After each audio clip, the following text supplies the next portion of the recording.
ito po ay tutorial natin, no? So ito yung butas dito, 8 piraso na 1/8 yung drill. Yan, ganyan, para hindi po siya puputok. So yan po yung technique dito sa nozzle burner. So okay, spare natin.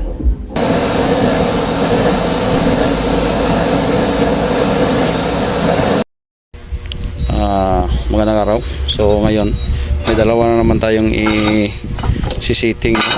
Ito yung order ni Sir Romy Hernandez, taga Nueva Ecija si Sir Romy. So nabutasan ko na po yung flooring niya. So i-sitting na lang natin itong nozzle niya at ang kanyang chamber. So heavy duty 8 inches. Yan, ito po yung order mo, sir. So sitting na po natin itong dalawa, no? Yan, full weld na lang po ito. Full weld na lang po. Tapos mag-form na naman tayo ng 6.5.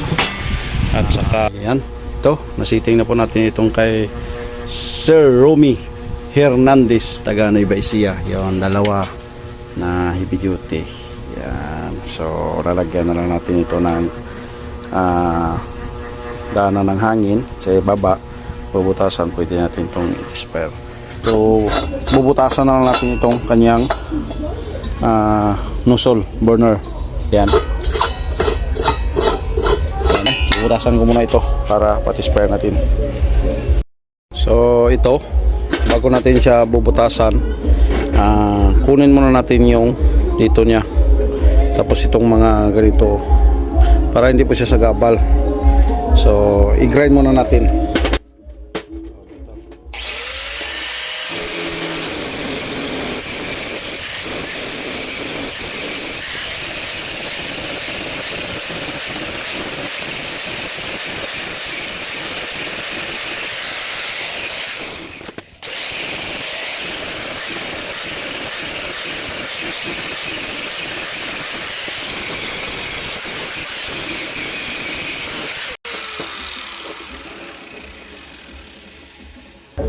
Okay, ayan, nakuha na po natin, no? Grind na po natin dito sa top niya at saka yung mga sobra dito. So maingay dito kasi may kuha yung mga politiko. So ngayon ang gagawin natin, by number natin ito. Number 1, ito number 1, 1.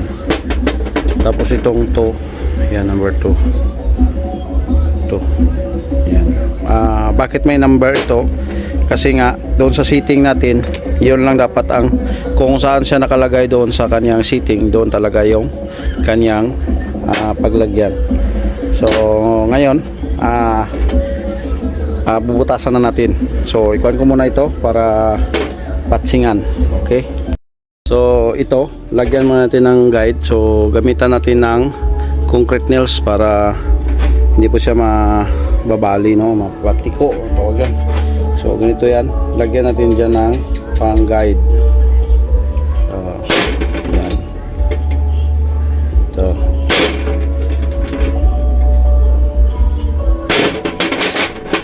So ang bakit ito yung binibili ko, yung may ganyan dito, kasi nga ito na yung guide natin. Yan, yan, may guide na tayo dito. Kaya kung sa mabilog, hindi natin matansya kung saan natin ilalagay yung butas. Kaya ito yung kuha natin. So lagyan ko muna ito para pakita ko lang mamaya sa inyo kung natapos ko na paglagyan.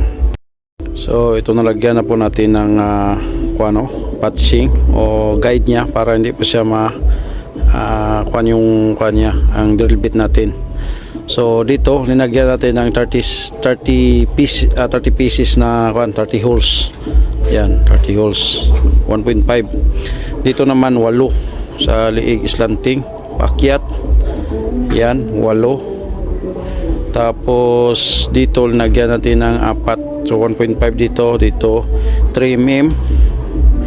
Yan, tapos linagyan natin dito sa may dito oh, sa may lalim ng ganyan. So 3 mm din, 4. So dito 1/8, 8 piraso. So may nagtatanong bakit daw pumuputok-putok sa kanya. So yung nangyari kasi ang ginagawa natin sir, kasi bakit nakaganyan yung pinipili natin, nag-invest tayo na ganito kailangan natin kasi yung dito na sa gilid para slanting na talaga dito sa lalim, yun ipabangga na yun lang drill bit dito. Kasi kung ganyan papunta yan dito sa gilid, puputok yan. So dito talaga sa tutok talaga dito sa lalim sa gilid lang dito, ganyan yung hangin niya. Kasi kung pag ganyan, so yan may tendency na so 8 piraso na 1/8 dito yung linalagay natin yan. Okay, so kung gusto nyo pang palakasan dito, may 1/8 din dito, lagyan nyo ng 4 na 1/8 dito yan.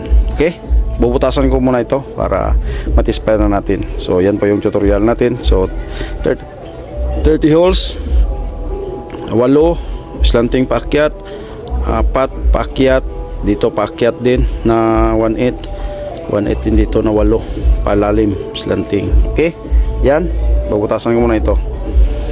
Please follow para sa iba pang tutorial natin. So ito po ay tutorial natin, no.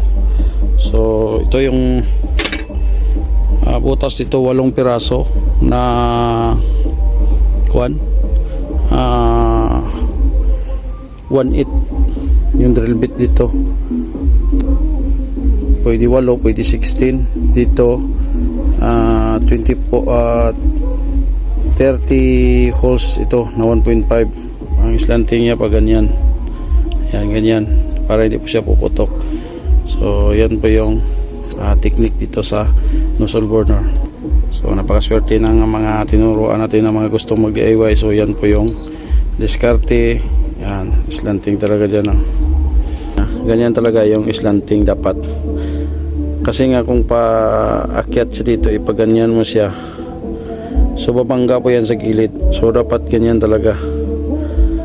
Yan, nakadikit talaga yan dito sa gilid para maganda yung kanyang buga ng hangin, hindi siya puputok-putok. So ganyan. Yan. So tapos yung ating dito ay yan, nakaganyan lang yung slanting niya, huwag nyo masyadong ganyanin, ganyan lang yan, 1.5 dito yan, yan ganyan ito, ganyan yan, ganyan lang, huwag nyo masyadong ganyanin yan, kasi nga puputok-putok din yan. So ganyan mas maganda yan. Okay, binibigay po natin yung mga kaalaman natin para rin sa kapwa natin nga gumagawa na nahihirapan din kung gusto din mag-DIY. So ganun din yun po yun. Hindi din ako nagbibinta ng ganito lang kasi nga napakahirap butasan at mahiya naman ako na bibinta ko ng mahal. So actually mahal naman talaga ito, no. So nag-i-invest tayo ng ganito na kuha natin kasi nga ito tag 50 ang piraso nito. So ito naman ay tag kuha nito tag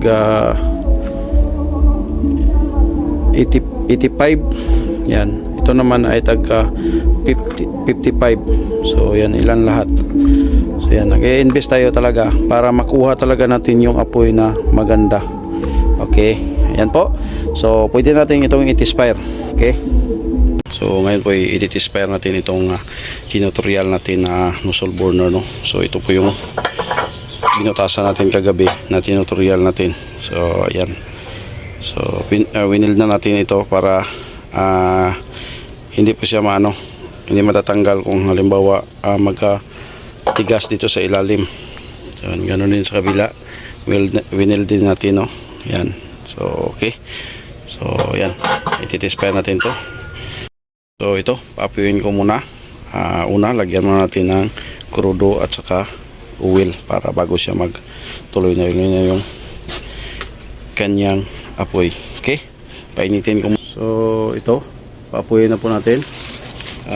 Una, lagyan muna natin ng papel. Yan.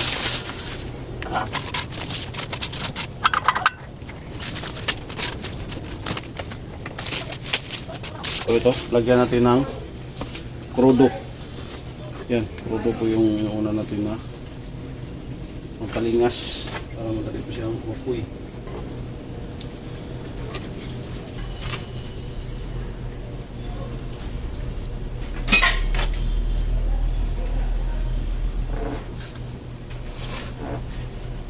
ayan, pwede natin i-open yung blower niya. Tama muna natin sa kalahati.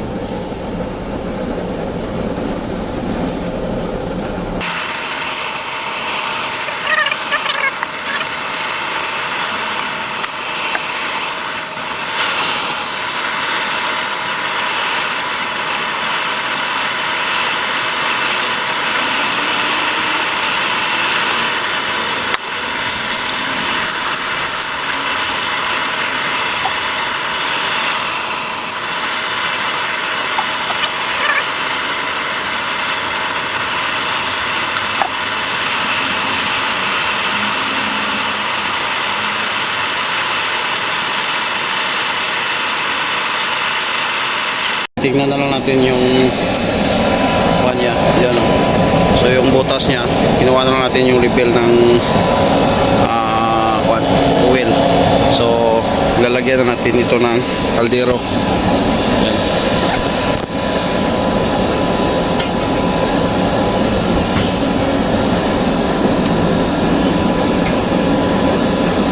Ito yung hawak na natin.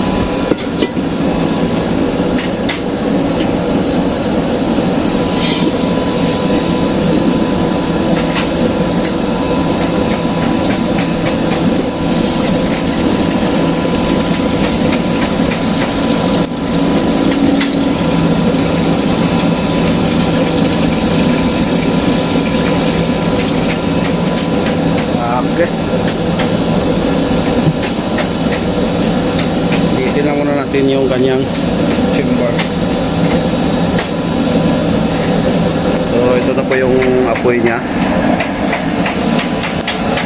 Tayo natin yung ilaw. So blue.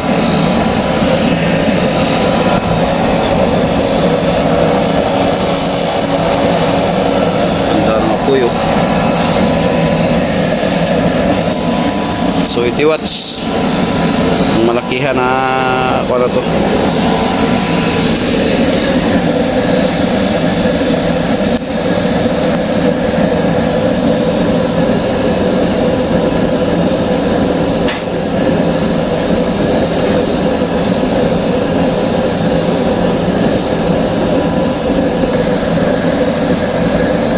Ganda ng apoy yan oh. Is na ayos oh.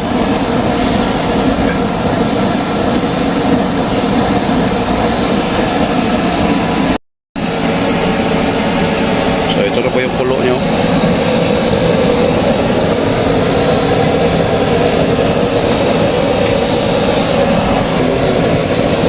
So try natin pahinaan. Kalahati lang. Yan, lagay natin sa kalahati yung blower. Yan. Yan yung kalahati oh. Okay naman siya yung kuha niya, kaso lang putol-putol no. Kasi nga yung wala siyang pressurize pati dyan. Pero kung i-pressurize natin tulad dyan oh. So kaya naman ito ng tuya, pero mas maganda talaga ito kasi makuha niya talaga. Yes, pressurize niya talaga. Yan.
yan, ayos na po ito. So ikuha na lang natin, papalutin na lang natin ito bukas ng isan para mapadala natin kay Sir Romy Hernandez, taga Nueva Ecija. Yan. So for more tutorial, please follow, like and share. Thank you. Magandang gabi.